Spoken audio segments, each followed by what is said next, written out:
Ito po yung before and after po. Yung paggamit ko po ng Engineer Whitening Cream. Kung makikita nyo po yung dati ko pong singit, medyo maitim po. Saka ito po yung after. Yun lang po. Review ko lang po to Engineer Whitening Cream. Ano po?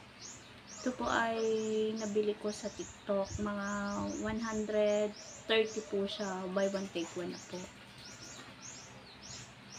Re-review ko lang po kasi ito po yung ginagamit ko sa aking singit. Kasi yung singit ko po ay medyo,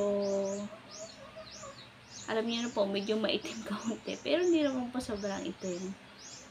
Napansin ko lang po din matagal lang po yung process niya. Pero tiyagaan lang po kayo sa paglalagay. Maging consistent lang po kayo.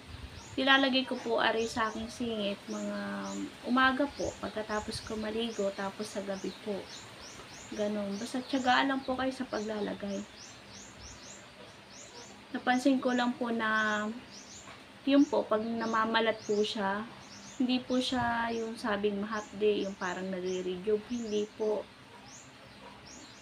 Pero napansin ko lang po, matagal lang po talaga yung process niya. Kailangan lang po talaga ng tiyagaan lang po sa paglalagay.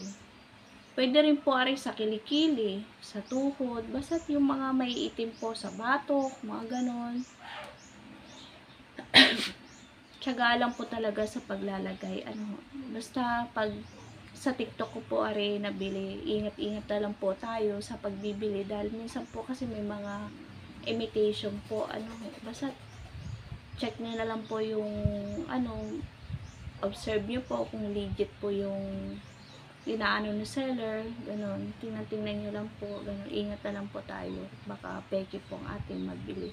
Imbis na pumuti po ang ating singit, baka po ay mas lalo pong umitim. Yun lang po, pansin ko lang din sa Engineer Whitening Cream. Yun nga po, hindi siya mahapde.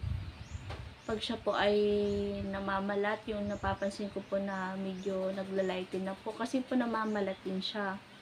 Pero yung pamamalat niya po ay hindi po mahapde tulad po ng nagre-rejuve, hindi po. Yung basta yung ganit buy one take one po kasi are ito po ay 10 grams. Inaabot na po siya ng 15 days. Maliit po kasi are 10 grams lang po ito. Yan. Ang laman po nito ay puti. White po ang laman niya. Yan. Ganito po yan. Yan. Puti po ang laman ng Engineer Whitening Cream.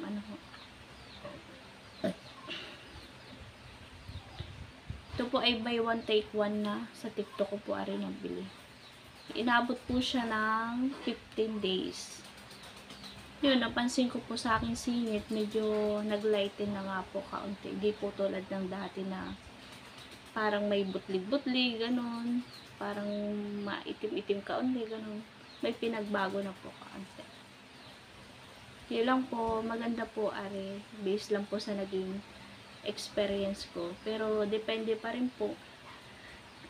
Kasi magkakaiba-iba po kasi tayo ng skin types. Yung iba allergy, ganun. Depende pa rin po sa atin depende pa rin po sa ating balat kung hiyang po tayo din o hindi po. Yun lang po. Pero sa aking naging experience po ay maganda po siya. Hindi po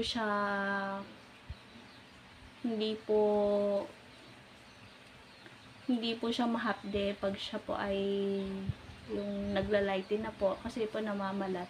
Yun lang po ang napansin ko. Pero may kaunti lang po ako napansin na medyo matagal po yung process niya. Tiyagaan lang po talaga sa paglalagay. Yun lang po. Salamat.